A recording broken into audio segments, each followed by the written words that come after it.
It's a pleasure to be here today. I'm not exactly sure how I can live up to that introduction, but I will add that I am president of the Brookings Rotary Club, which explains the Rotary posters on the wall behind me. And thanks again for being here today. And I want to thank our three legislators who are with us, Senator V.J. Smith, Representatives Tim Reid, and Larry Tiedemann. Really appreciate you taking time out. Hey, we're at the halfway point, right? Is that good or bad? I'm not sure. I'm going to ask you for some comments as you introduce yourselves and what's on your mind right now. Tell me a little bit about what hasn't happened that you really would have liked to have seen happen already in the legislative session. Let's start with you, Senator Smith. Well, thank you, Don. Interesting question. What hasn't happened yet? Marijuana, for the most part. Just to give a little overview of what I've seen so far.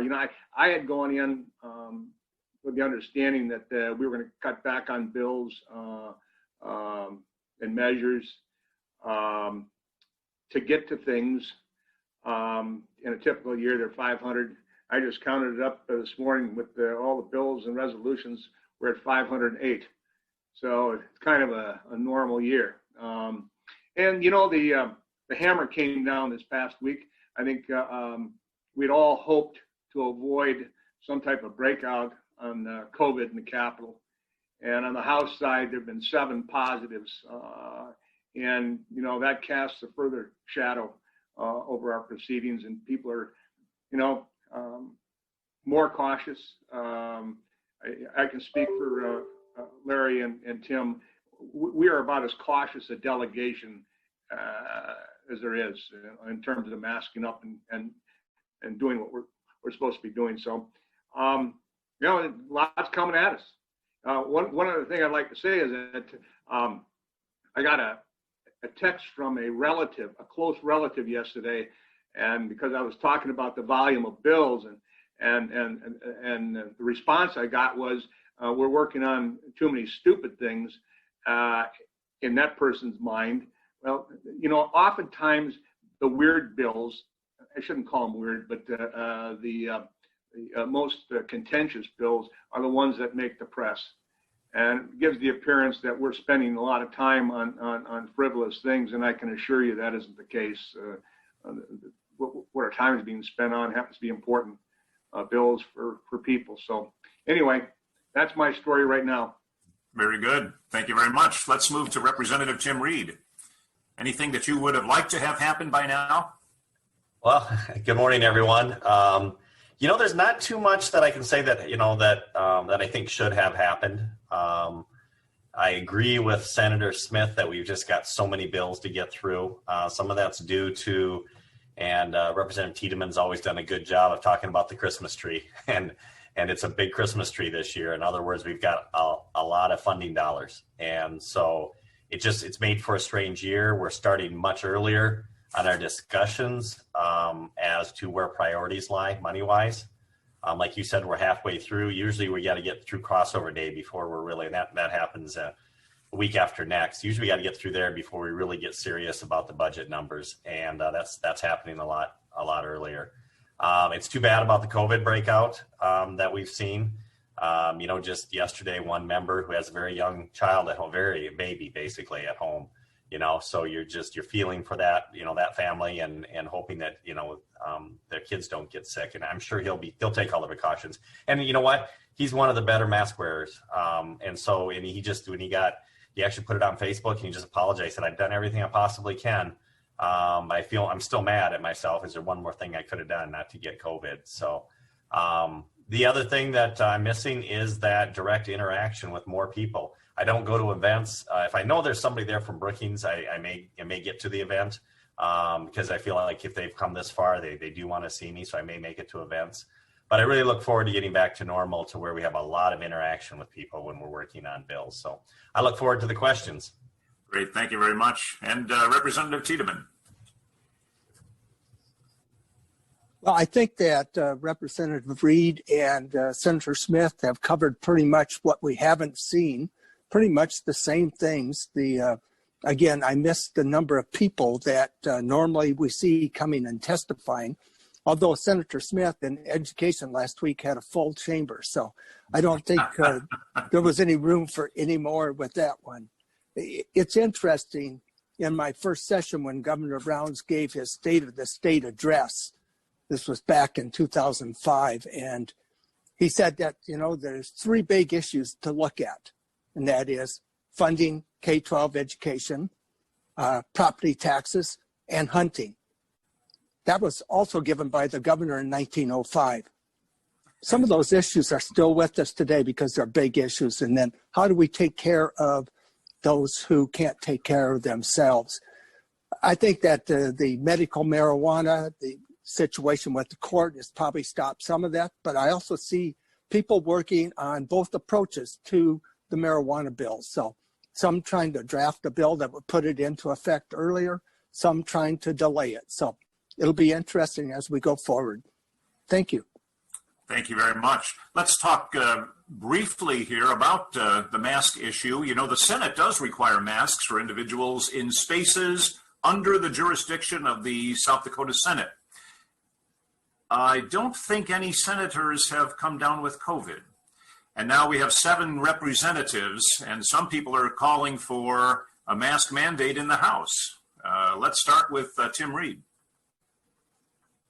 Well, your data is correct. No. Yeah, your data is correct. The Senate has not had an outbreak, and the House has, and the House has been more lax on wearing masks. That is what it is. I still don't think that there's going to be any changes, I don't think, in our rules, but we'll see. Everybody still, I think, those that have had COVID have maybe missed a day here or there, but they're participating remotely. So it just comes down to, that people, if someone feels that they're getting sick, they've got to go home or don't show up. And I'm afraid that we might have had some of that where people were not, looking. I get tested every week, asymptomatic testing every week. And just to make sure I'm not going to come home if I have it. I'm just going to stay in Pier, and so I don't know if there'll be any changes. I know the Democrats have asked for changes, but I don't think there have been. I don't know if that'll be acted upon or not. Representative Tiedemann, you talked about Representative Aylward, I think is his name, who felt ill the night he got home from an event at Southeast Tech. Boy, that's bad timing, right? It is. And again, I think those of us from Brookings have been very, very diligent about wearing the mask, both in the House, in committee meetings, and also when we go over to the Senate. I don't know, the mask is more to protect the other person. It's not going to necessarily protect us. But it was a case where not if it was going to happen, but when it was going to happen. When you have people traveling in from all across the state, that you never know what they're going to bring. It's not just by the mask protects to a certain degree, but you have to wash your hands. You have to make sure you're sanitizing everything. People lean over your desk, and next thing you know, you've got contamination. I think the House will be looking, there's more people that were wearing masks at the end of the week than at the beginning of the week. So I think sometimes we're slow learners. Maybe not a mandate though, huh? I doubt if it will be a mandate. The rules are already in place, they've been voted on, so we kind of have to live with them. I think it's good that we can also participate remotely. It's not the same as being there, but we're trying to do everything we can to include those members that may be remote and not able to be part of the process in the Capitol. Okay, thank you very much. Let's get back. Yes, VJ, did you have something? Can I comment on the mask issue for a moment? Yes, thank you, Don. On our side, the statement made by leadership would be that masks would be expected. And if I look around at my colleagues, I would imagine about half of them are wearing masks. And many of those have already had COVID. And so I would imagine they feel they're bulletproof, which we know by science that they aren't. The other part about it is there is a requirement that anybody that comes into a Senate committee that they be wearing a mask. And, you know, and it depends on the chair. The chair will put the hammer down if the chair feels the masks are required, because I sit on one committee where it's kind of loose. But I also sit on another committee where on Thursday, the chair removed someone from the room, and that was an elected official. And that was a sort of an interesting thing to see play out. So anyway, we're just trying to make it through. You know, that's it. Just get to the finish line. Hopefully everyone gets there safely and healthy. Time to talk about the marijuana issue. Let's start with the medical marijuana. HB 1100 puts a halt to medical marijuana in South Dakota for another year. We got a lot of questions about this. First of all, the big question is the delay appropriate? 70% of the voters in November said they wanted medical marijuana. We have a Department of Health that's set up to be charged with that program. Can't the legislature just turn it over to them and say, let's do it? I'll start with Senator Smith. Well, and I appreciate it. I probably shouldn't have raised my hand too quickly. Let's be honest about this. Because I voted for medical marijuana. I think it's an appropriate thing. The current crop of legislators have only been here for a month. They were sworn in a month ago. I just said we have 508 bills to dispose of in one way or another. And many states, it's taken 2 to 3 years after it becomes law for it to be implemented. And then the question about the Department of Health. I do believe that we are in the middle of a pandemic right now. And the Department of Health is all hands on deck trying to win that war. And so, although I'm not really happy about it, what I have to do is I got to get, because this bill has just come to us for the most part. I have to get the feel of what other legislators are thinking. I'd sure like to see it as soon as possible and to do what the voters wanted us to do. But the thing is, we better do it right, because the oopses in life if you go too fast. And so I want to make sure it's done right. Thank you. Turn it over to Representative Reid. Well, thank you. And I agree with what Senator Smith said also. I'll add into it that Amendment A being held up in the court system also changes the dynamic. You know, one of the questions that was out there just in conversation was, should we be allowing people to grow it themselves? They also had, I think the term was caregivers, that could grow it and get it to those that held cards. Was all of that appropriate? Now, if A would have been still in place, then the idea of growing marijuana yourself is just part of how this is all going to work. But when it comes to medical marijuana, is that the way we should be managing it? I know that there was, discussion and even, down to the point of some drafting done on bills that probably would have fixed some of the problems that were in this. It was a 90 section, initiated measure. But on the other side, I felt that went too far, that it was too restrictive. That you can't get all that figured out just in the short period of time that we have in the legislature. And that is why I like the idea of it going to a task force, to really be taken a look at and make sure that we do it right.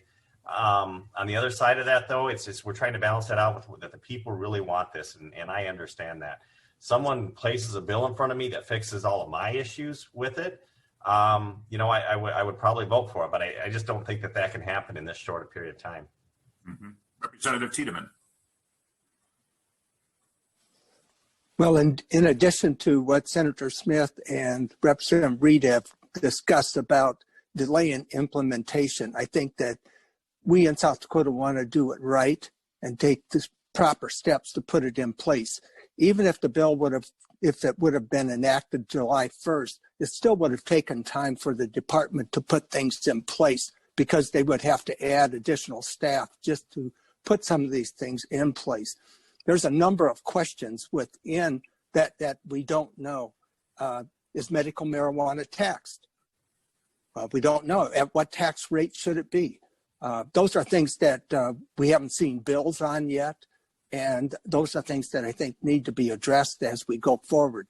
I agree, the people voted for it, but let's put in place what is the best thing for the residents that want to use medical marijuana. Yeah. Do any of you feel conflicted because there are people out there that actually get some medical relief from this, but now they've got to wait another year? Does that create conflict within you? Yes, Sure. 100%. Yes, yeah, absolutely. Sorry, Tim. No, that's okay. I think we're all just saying yes. I think the answer to that for all three of us is yes. That it's a struggle. Struggles that we've had discussions between us three about before. Yeah.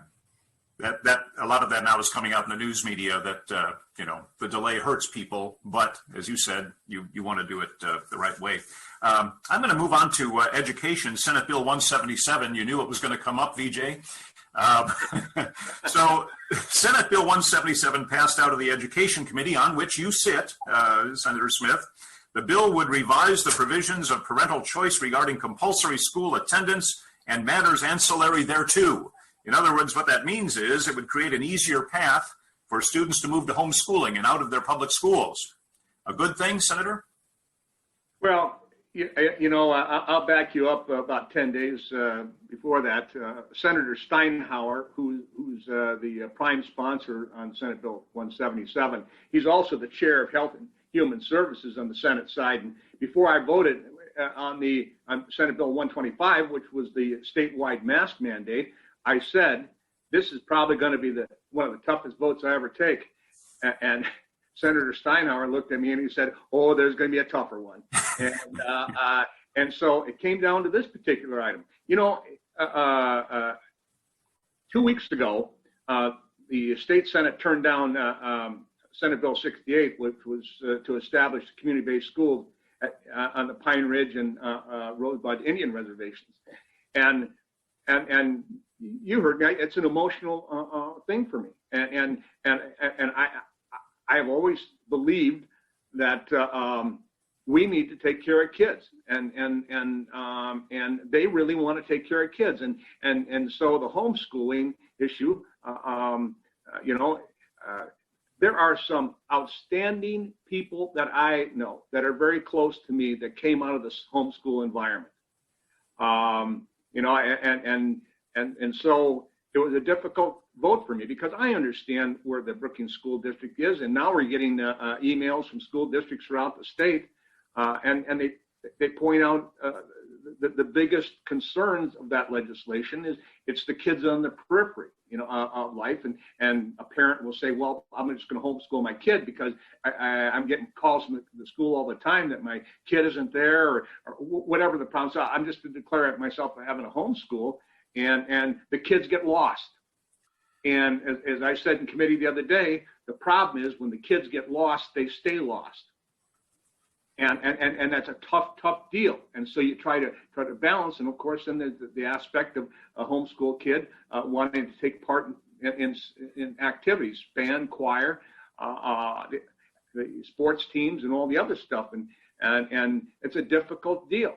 But for me, it came down to what is best for the kids. And I know that sounds odd, knowing that some of these kids are getting lost, and it's a tough choice. But I have to say this: I am proud of the Brooking School District, because when I have talked to those individuals, they've certainly said we're against 177, but they also turn around and say we're going to continue to support you, and that's a great thing to have when you vote against something and yet someone is still standing beside you.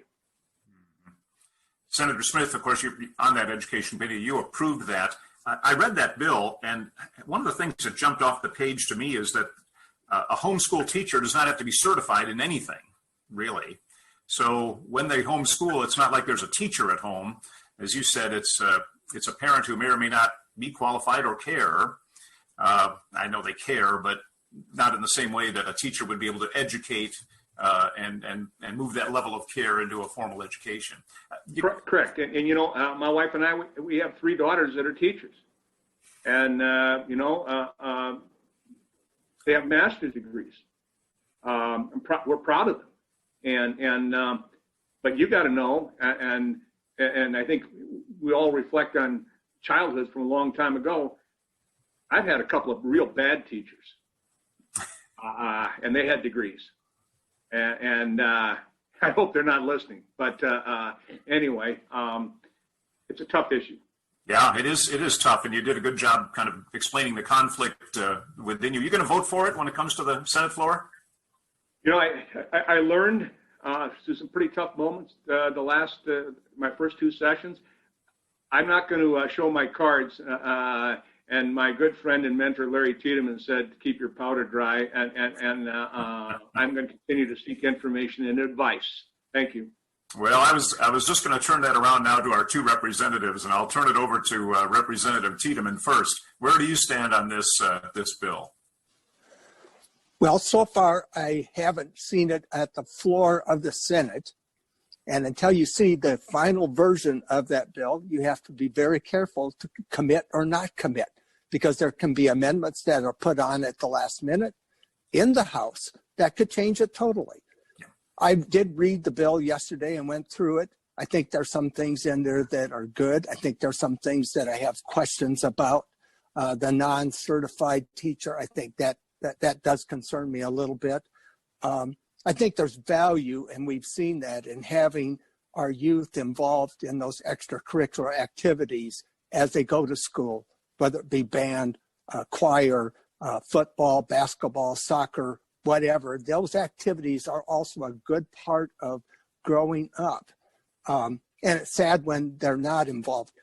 This is not the first time this has been brought before. When I was in the House the first term, it was brought up, and that's when it was turned to local control, because the student said, you know, I would like to be able to play in the band, and was a fantastic music person. And so we said it's a local decision to allow that to happen. It's just opening up a little bit more. I think there's value in the socialization and team building that comes through those various activities. So right now, I will probably support it. Again, I welcome the input I got from our superintendent here in Brookings, Clint Willard. He identified some key points that we need to look at. Thank you. Now you got to keep your powder dry. Remember that. Representative Reid. Thank you, Don. You know, a lot of good conversation from both, you know, the rest of our delegation. I just started looking at it in depth this weekend, actually reading through the bill, understanding there's already an amendment out there that sounds like the Activities Association likes. I get concerned there with, you know, we put, you know, that doesn't count on the head count enrollment. And then yet you have a student participating in a sport. Is there a fairness, you know, in pay there, you know, in funding for the school? That's a question I've always had that I'll be discussing. One thing we're seeing, and that I'll be thinking through, is there's a lot of parents that are saying, you know, let me decide how my kid is educated.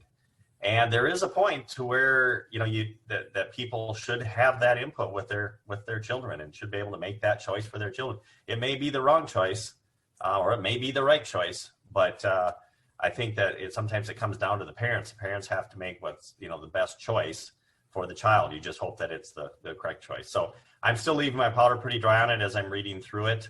But I think there's been a lot of good work done and a lot of negotiating that's been happening with it. So hopefully by the time it comes to a House, it is a good bill that everybody can be happy with. It's interesting that this bill comes up after a year where a lot of parents have had to be homeschool teachers, if you will, and with mixed results. They will tell you, you know, I want to send my kid back to school. I'm not a teacher is one of them. And the other one is, hey, you know, this has worked out pretty well. Well, thank you very much. I do want to get a quick update here. And we'll start with the Representative Reid. Why don't you start with this? Where are we with funding, both K through 12 and higher ed? What's your temperature on this? Well, I think the revenue numbers came through even better than expected all the way up to the last day. They had to set revenue numbers Thursday. So I can see that 2.4 raise definitely staying. The question will be, what's the priority for some of that extra money? Will it find its way back that way, or also something that's, been woefully underfunded is our community service providers. And so will there be extra money for them, in this process? And so at least I don't see it going backwards at all because of the amount of money. Whether or not there'll be a little more, I think, is more of the question. Mm-hmm. Senator Smith? Unmute. There you go. I'm sorry. What Representative Reid said is right. The overall mood is good because it's a rosy financial picture right now. What has been requested. I think what I see is higher education and K through 12 being in nice shape, and I've not heard anything negative yet. So that's a good thing. This is a great year because we're loaded. In the following years, there may be some tough moments. Thank you. And Representative Tiedemann. I was going to use the phrase "flush with cash," but if you want loaded, that's pretty good too. I will go that we have a lot of extra money to spend, especially one-time dollars. I sat in on the revenue projections from BFM and LRC. Even though they're talking about the one-time dollars being a lot of money there and the ongoing actually being up, which reflects that South Dakota is doing very well, not normal for the rest of the country. We're very unique. The thing that they did point out, though, that in 23 and 24, we're probably going to hit the cliff and it's going to go down. So we have to be very careful not to give out ongoing dollars when in 2 years we may have to come back and say we've got to request it back. So I think we have to be cautiously optimistic as we go forward. But you're confident about the 2.4% figure for yes, I think that. Yes, Don, I think that those things that are in the governor's budget, the 2.4% increase, the increases for the community support folks, and that I think that's pretty sound. It will be what else do we feel comfortable with putting on top of that, and also taking care of those one-time dollar requests. The universities put in some requests for buildings, the bioproducts building here at South Dakota State, the mineralogy at School of Mines. And so those are one-time dollars. And again, we need to look at what's the long-term impact and the impact on the kids. Thank you. We're going to come back to, yes, BJ. I hate to break in, but what Representative Tiedemann talked about is absolute key. People will see that all of a sudden there's all this money there, and they say, why don't you give an increase in salaries here, there, and everywhere? Well, that decision was made. Okay, you're good for this year. Maybe all right for next year, but it's the ongoing. That's that. And the cliff gets a lot higher if we should do that. And it's something that you have to look into the future and make sure that you're not hurting yourself, and especially those people that you have given the raises to, because they probably aren't going to be there in 3 years of this magnitude. Thank you. Very good. I want to move on to an issue that has come up with a lot of questions, and that's Senate Bill 183. Are you familiar with that? It declares certain contract provisions regarding abortion as deceptive acts or practices. As I read through that bill briefly prior to our program, there's a lot in there about, you can't deceptively advertise. And then there's a new section there relative to abortion that seems to indicate that there is a deception involved in abortion. Some of our comments say that none of the 4 reproductive lawyers that handle these types of contracts in South Dakota were even contacted regarding this bill. And, why is this necessary?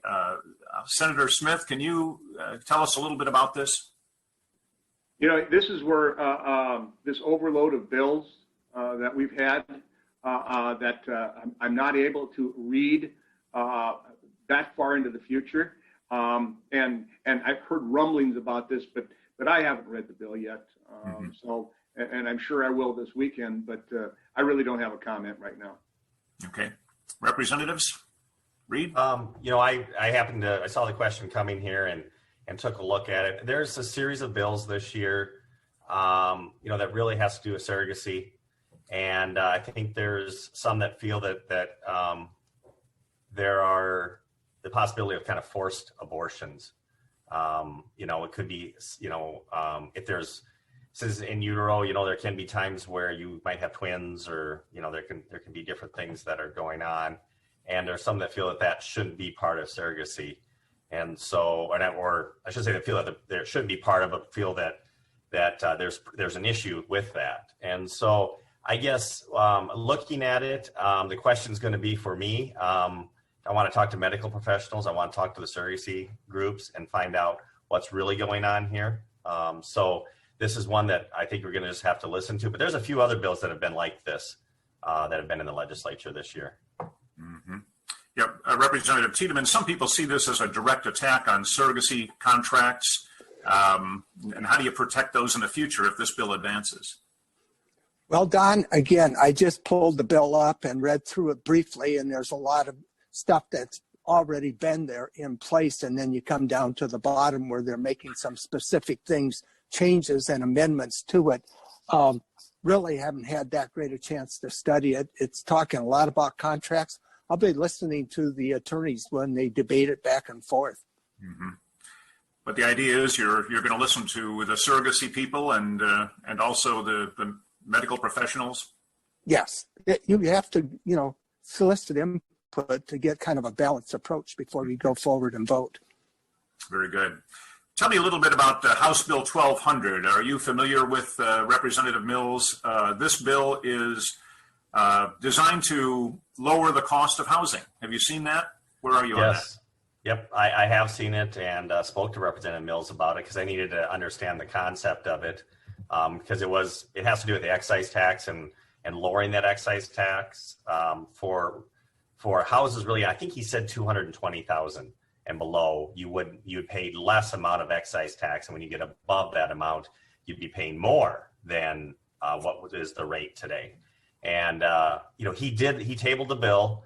I think as groups started looking at it, I think that they wanted to start to work with them on it and see if there's something else. So this may have gone away this year, but it's still, you can tell people I'm interested in that. Is that something maybe that we should think about doing? So it's dead for now, but it might be something that comes back in the future.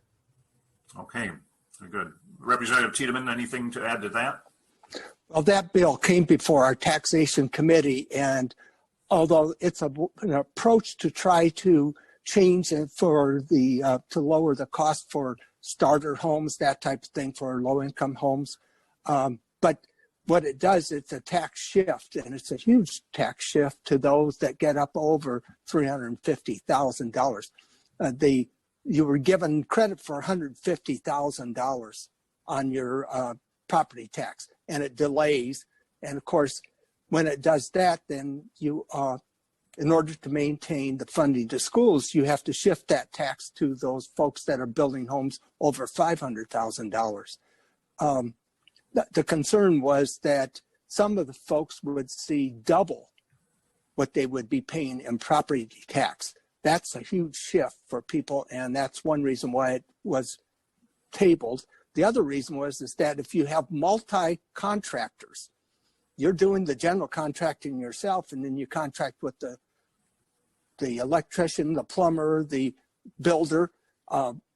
When does it kick in? If somebody only has a bill for $100,000, another person has a bill for $100,000, and the last one is $70,000, nobody's going to pay contractors' excise tax. Mm-hmm. So there were some things that need to be addressed in that bill. So you think it's pretty much dead for this session anyway? It got tabled. Okay. Okay. I'm gonna move this back to Senator Smith. Governor Noem announced this week we've come into some cash here in South Dakota. Matter of fact, $125 million. We have an 11% growth in ongoing revenue. That's in addition to the $250 million in one-time federal funding that we have. Somebody emailed the question, everyone and his or her dog has come forward with must-have projects. What do we must have? What comes out of that money? Yeah. The wish list, or as Representative Tiedemann talks about, the decorations on the Christmas tree, over $800 million in requests. It is, you know, I heard a legislator talk a couple of months ago and said it's easier to be a legislator in tough times than it is in times like this, because everybody wants something. And what I like, you know, South Dakota State, the priorities are, you know, they've given us 1, 2, 3, you know, and I don't think, or 4, whatever it might be, I don't think what's being asked for would be one of those big decorations on a tree, although it looked very pretty. But you know, everybody does. It's unbelievable what the list includes, and appropriations is going to have some real tough decisions to make, because everybody is pushing their pet project, and you know, that's the deal. You know, if I might, for just a moment, you know, we send representatives and senators out to Washington D.C. and you know what we want them to do? We want them to bring home the goods. Bring everything home, because, you know, and we're going to like you a lot if you bring home the goods. And so they work like crazy to bring home the goods, and then they wonder why the federal deficit just is exploding. And there's an enormous amount of pressure on this particular year in South Dakota. See people have their eyes wide open and say, "Wow, there's a significant amount of cash laying around," and bring home the goods. People are stumbling all over themselves to grab the golden ring. So it's going to be interesting to see how this plays out. And that's why we send you good folks to peer, isn't it, Representative Reid? Bring home the bacon.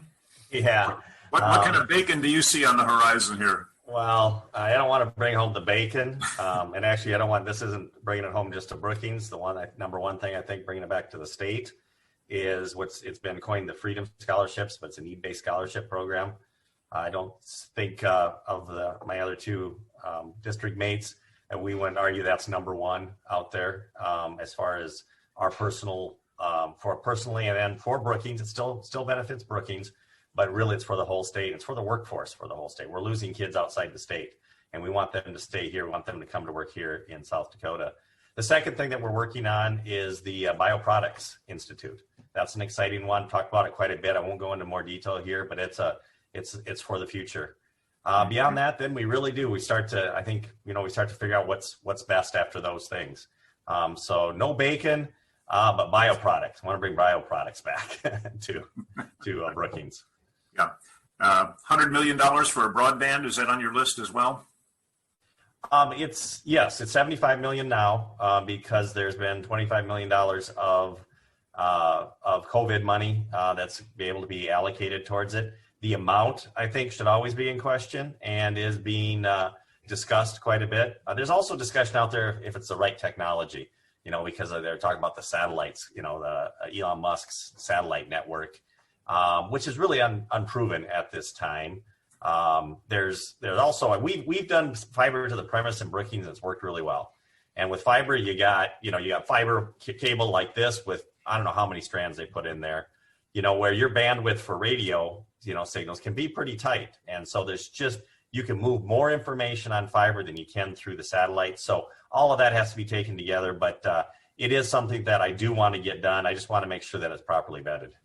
Very good. Representative Tiedemann, on your your bacon list? Well, I'm more for the dairy industry, but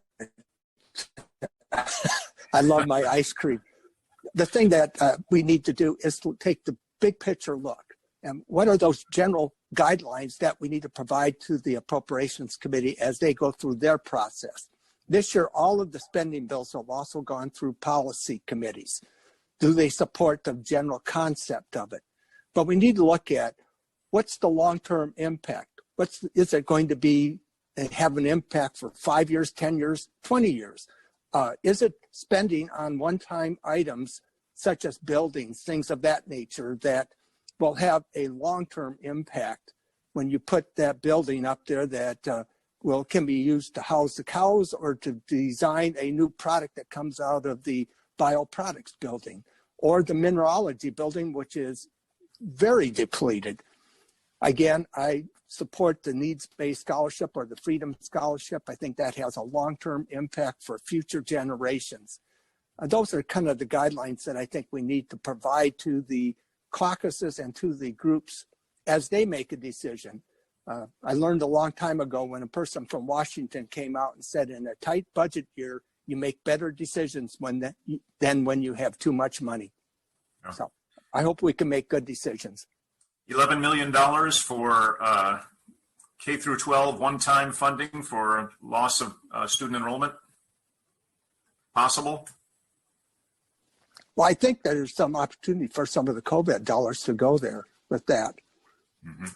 Senator Smith? I agree with that. Mm-hmm. And Representative Reid? Yep, I agree too. How about infrastructure? Just real quickly, I know we're running out of time. What about sustainable energy projects? Are they high on the list, low on the list? I haven't heard of any projects that are on the list for sustainable energy. I do know that there's discussion about using some of that funding roads in townships and such. You know, that's something that is always a struggle for townships. So I know there's something out there that way for infrastructure. So we'll have to see. You know, gas taxes was down over the last year, and so that's going to make a difference on what can be done in future years for roads and bridges. So I think that'll be a continued discussion. Very good. So one of our questioners has it on good authority that a resolution is going to be introduced opposing the merger of the Department of Agriculture and the Department of Environment and Natural Resources. Would you support a resolution like that? Let's start with our representative. Let's start with Senator Smith. Well, thank you for this pleasure. I don't know which side, whether it's going to be initiated in the House or the Senate. I just haven't seen it yet. It will, if it starts in the Senate, it's going to come in front of our committee, Senate Ag and Natural Resources, of which I have the honor to serve as chair. And I'm still listening. I know where the wildlife groups are on it and how they're against it. They've made that very clear. I hear some parts of ag, farmers and ranchers who are for it, and the other part are against it. And I know the governor wants it. And you know, there's a very talented young man by the name of Hunter Roberts, who's the secretary right now. He really is a phenomenal administrator. And so anyway, I'm going to listen to it and make my decision. But I'll tell you this, it's going to be close. It's going to be close in committee. It could come down to one vote. But again, things can always get smoked out to the floor. So that's going to be interesting to watch that play out. Representative Tiedemann, your ties to agriculture, where's your stake in this discussion? Well, as I look at it, depending upon what the resolution really says, I think you have to look, what are we not going to be doing that we're currently doing? If we still continue all of the regulatory work in both Department of Ag and in the Department of Environment and Natural Resources, when they combine it, they're still doing the same thing. I think they've only done a merger to kind of work together and create a one-stop shop. Conservation currently is located in agriculture, yet a lot of the conservation practices protect the water resources that we have in South Dakota. So if you implement those practices, that's very good to help protect the water. Currently, that's not in Department of Environment and Natural Resources. When you go to get a permit to build a large dairy, you have to get some of the things done through Department of Ag. You're inspected twice a year. You have to meet those inspections. And then on the waste management, it falls over to Department of Environment and Natural Resources. Having it within the same shop should not change it. But again, I want to see what the resolution says before I commit to a yes or no vote. Mm-hmm. And Representative Reid. You know, I agree with what Representative Tiedemann was saying in the process. I did a lot of research on this, and I hadn't found any issues up to the point that I stopped because I didn't see any resolution or anything out there. So went to work on the bills that were in front of me. Kind of stopped asking all the questions that I had. So I'll continue on with the questions if this resolution comes about, and you'll be listening to the testimony. But I think Representative Tiedemann hit it on the head that we got to figure out, does everything get covered? Mm-hmm. I'm going to shift here a little bit. I was going to do a follow-up question, but we're running out of time. Criminal justice reform on the Senate docket this past week. 2 bills include increased training for law enforcement. This follows the George Floyd incident in Minneapolis. That seemed to sail through. But the other issue on criminal justice reform only passed by 1 vote. That was the one on allowing young convicts, people under 25 when they're convicted, sentenced to life in prison, a chance for parole when they reach the age of 50. Senator Smith, where are we on these? Well, I voted for that particular bill. I think it passed 18-17. The prime sponsor was retired Circuit Court Judge Art Rush from Vermilion. And I received emails from young people who plain said that their dad had committed a serious crime. It was sentenced to life, and the kids would simply say, I would like a relationship with my dad at some point in life. And it's the old idea of retribution versus rehabilitation. And for me, where it comes down to is the parole board. Parole boards have made mistakes. I mean, you read stories about it all the time. But if someone has been properly rehabilitated, and the parole board makes that decision, and the crime was done when you're young, and let's face it, we've all done a lot of stupid things when we were young. And in a moment you make a mistake, a horrible mistake, and by the time all of a sudden you're 52 years old and you're a completely different person, what good is it to society to have that person behind bars, until they take their last breath? What good is it? And so that's the reason why I voted for it. And listening to Judge Rush, he has sentenced people to death.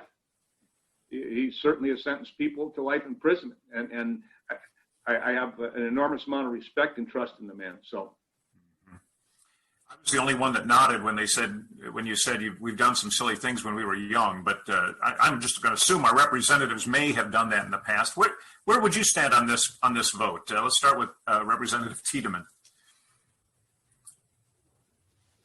Well, I agree with what Senator Smith has said. I served 6 years with Senator Rush, and because we are a citizen legislature, I really respect when those people come from those avenues of life and they can share their past experiences.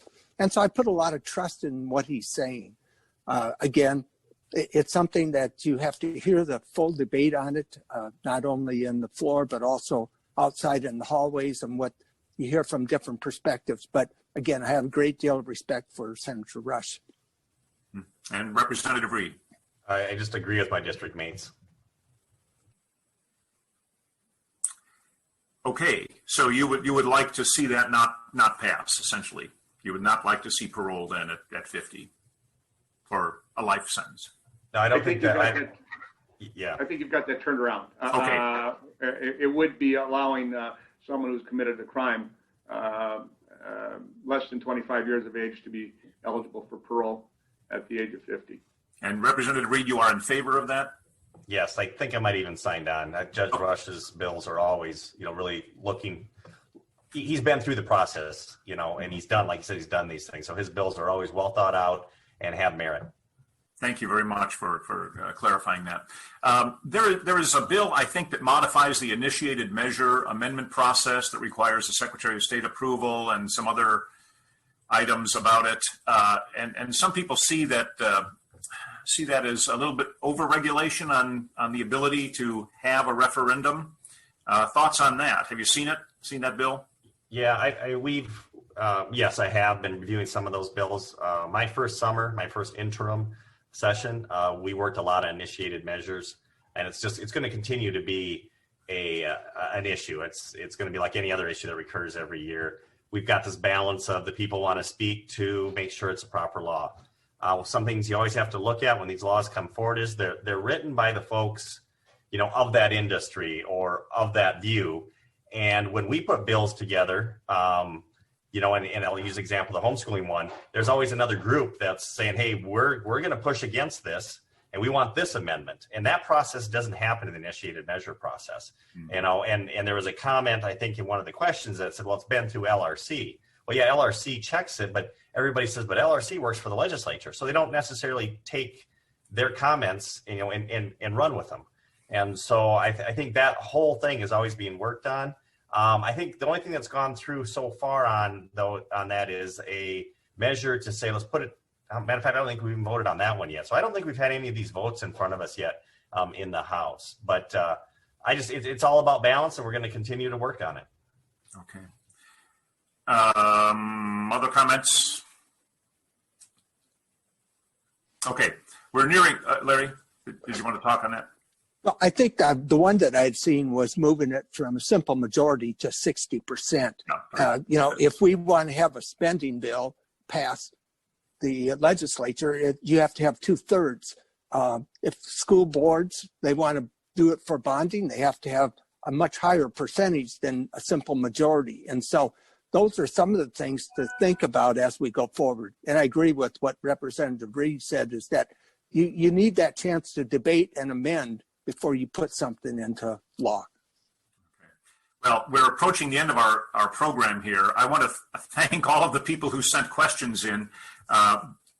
Can you take 1 minute each and kind of wrap it up where we're headed, how you feel right now? Start with Senator Smith.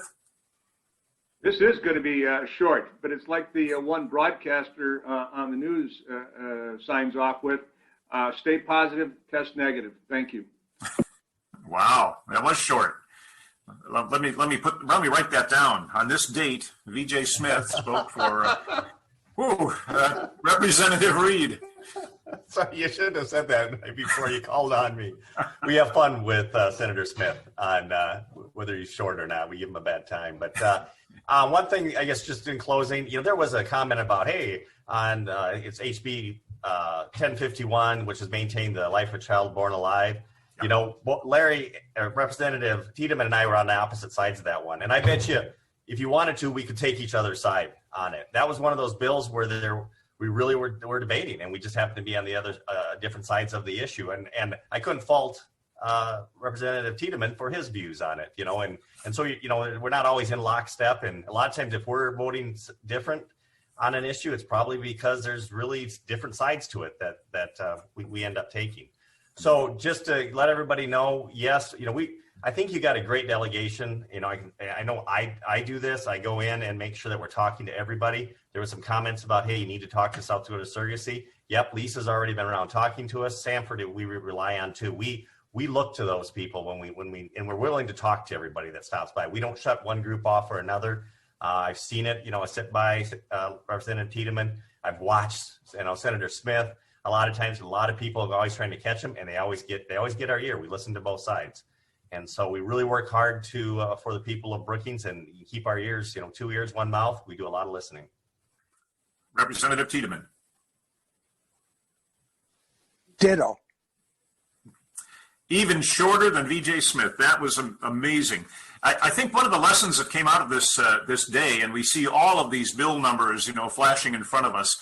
The lesson here, I think, is to put these issues on your radar, and you know who to call. These are the people representing you in peers. So that's part of the process. So thank you very much for all your questions. I'm going to turn it back to Kelsey right now.